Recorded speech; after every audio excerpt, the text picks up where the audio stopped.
Right, hello and welcome to another video. And today you join me overlooking the hills in the picturesque hamlet of Wesley, near Concert in the Northern Pennines. Now this is a little mine related story of entrepreneurship, but although it's quiet today, in the early 1800s this was the home of many a tired railmen, because they were building a link from Tyneside all the way through to Stanhope to get the minerals from the quarries and mines over to the port of Tyne. Now this involved building what is known as a self-acting incline, and this got the name of Nanny Meers Incline. So who is Nanny Meers, and why did they name a railway incline after her? Let's go on a mission to find out. So in 1845, the Stanhope and Tyne Railway met at the Stockton and Darlington's Weardale extension coming out of Stanhope. Now, they're required to get up this hill. So what they did was build a 3/4 of a mile or 1.2 kilometre long self-acting incline. So carts coming up were pulled by a rope system, and the weight of carts going down with goods would pull the empty carts up.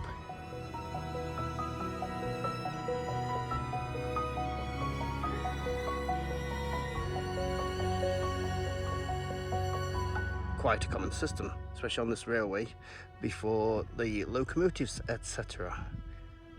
But why does it say Nanny Meers Incline? Well, to find that out, we've got to go to the other end of the incline, right at the bottom.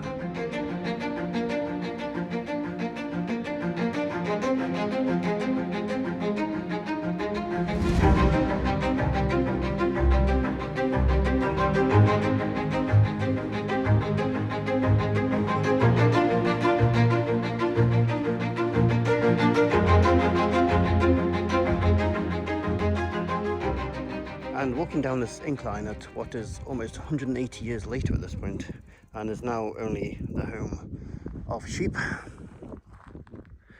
you can really feel the history of the carts coming down here. It would have been amazing to see the carts going up and down this long incline. I wouldn't have liked one to break loose. That would have been quite a disaster. But yes, so peaceful now, and so busy back 180 years ago. If you didn't know what this was, you would not guess it just looking at this. So let's continue. Walking down this incline, and with the noise of the modern world jets above, you can see the remains of some of the clay pits and quarries. But many of these which this line would have serviced.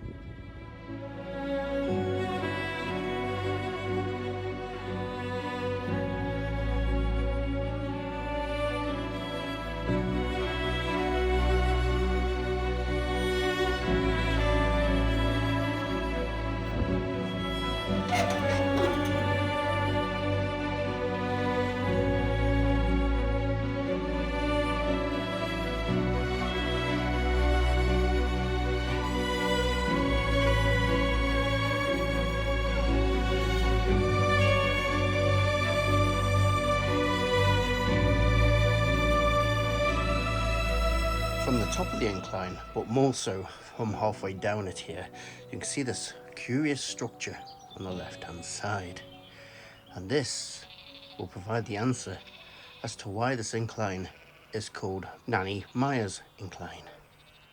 As we get to the lower reaches of the incline, I'm starting to see quite a few of these bricks.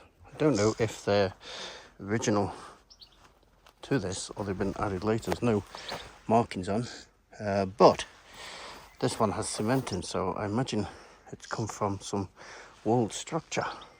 Sounds may have been something aside there, but there's a very old fence there, so I do not know. It's a mystery. Can't see anything on the maps for this, but there are. There we go. A few around, and I can't believe that was the floor. It looks like the remains of some structure. And here, nearly at the bottom of the incline, we can see more of this curious structure. what is this? What is its relationship to this incline? Let's go and find out. Okay, nearly at the bottom, and I'm actually seeing some markings on the bricks now, FL, and what looks like maybe Lily. Yes, Lily.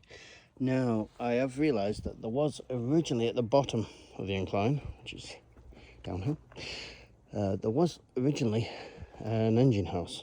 So what they may have done is demolished that and just dumped the detritus up here to make like a rough road. There's another one, Lily. So that's my hypothesis now as to where this lot's come from.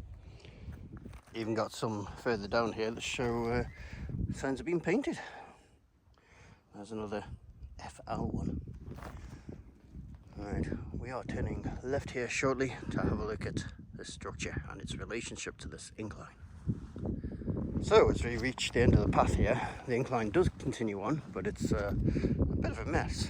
But if we look left here, here's our strange structure.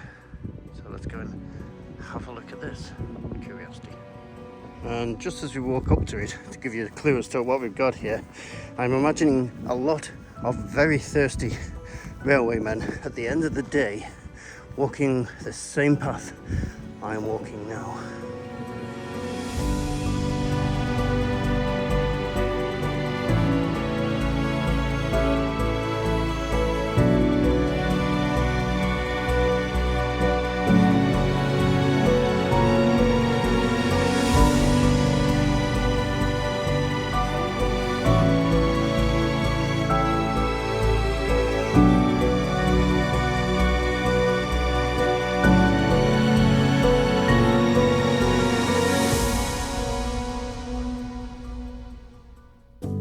Because in 1845, the building you see before you was actually a farmhouse.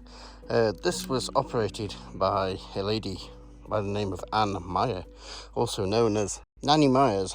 Nanny Meers, along with her two sons, run 60 acres of farmland around here, which is the Muggleswick area. And yes, that does sound like something out of Harry Potter, who, upon the arrival of the railway, decided to turn this into a public house.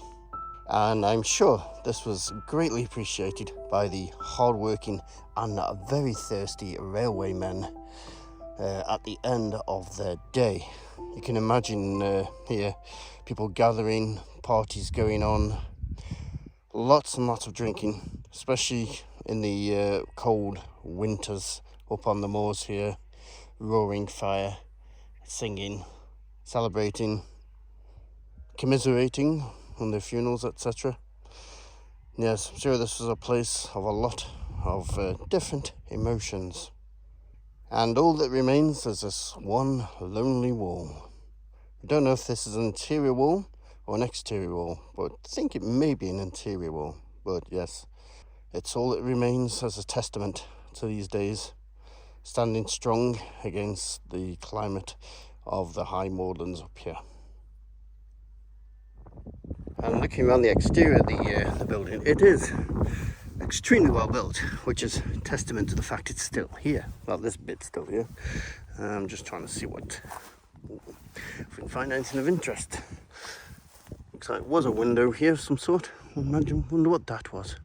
I have no idea, but it is very well built building. And well, this operated as a pub until 1859, when the incline fell out of use. The reason being, it actually built a new extension which went a longer route, but it was gentler and didn't require all the manpower and expense of carting carts up there.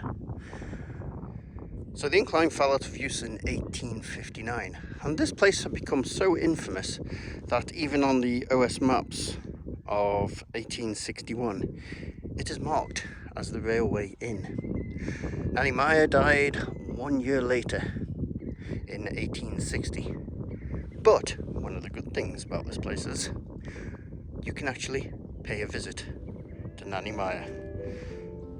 because if we come to the nearby town of Muggleswick itself and we follow this quaint little path up, this leads to a church, and with a bit of searching we should be able to find her grave within. Let's have a look.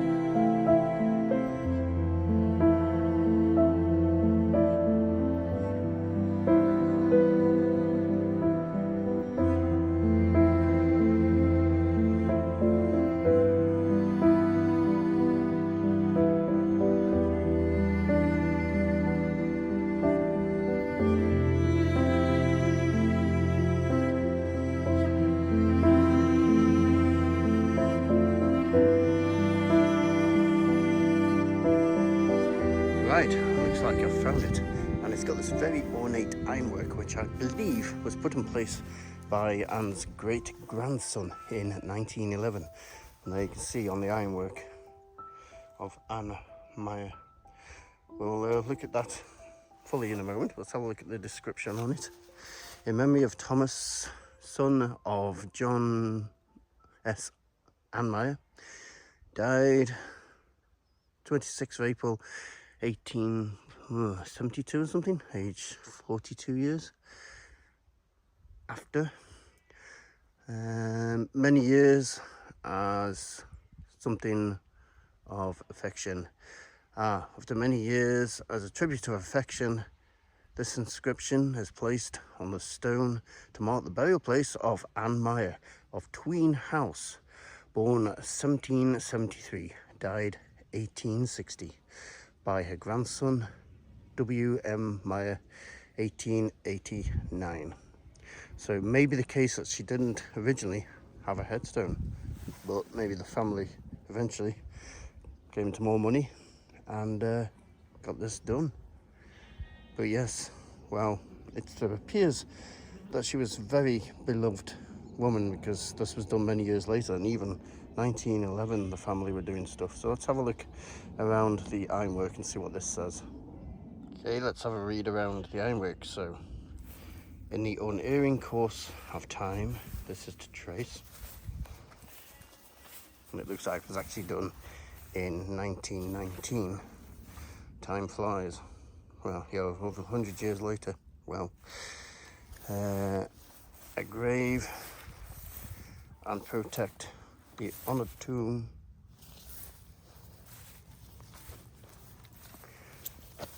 of Anne Meyer. Well, that's special, isn't it? Seems she was very loved.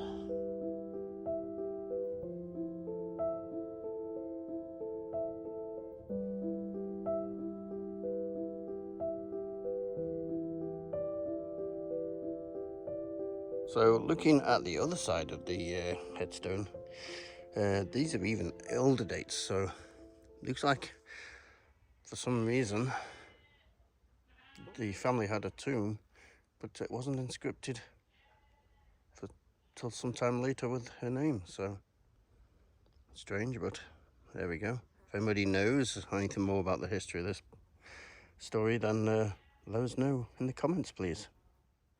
But I do think the ultimate memorial to her these days is the remains of that house or pub sitting up there, defiant in the high moors against the weather.